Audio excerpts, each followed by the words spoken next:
In this video, let's learn how to evaluate the limit of 1 over x as x approaches to 0. The first step is to plot the graph of 1 over x. To plot the graph, we need to import the library Sympy.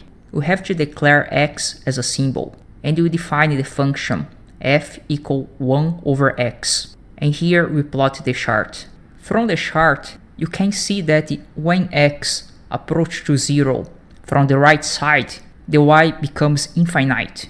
Mathematically, we write the limit of 1 over x when x approaches to 0 from the right side is infinite. And the code to get this limit is limit f, this f is 1 over x, evaluate at x at point 0 from the right side.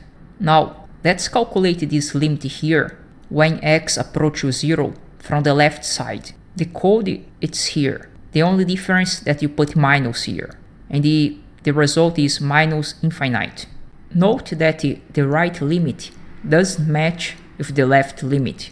Therefore, at 0, this function is not continuous, and then you cannot take the derivative. And when x goes to infinite, the limit is equal 0.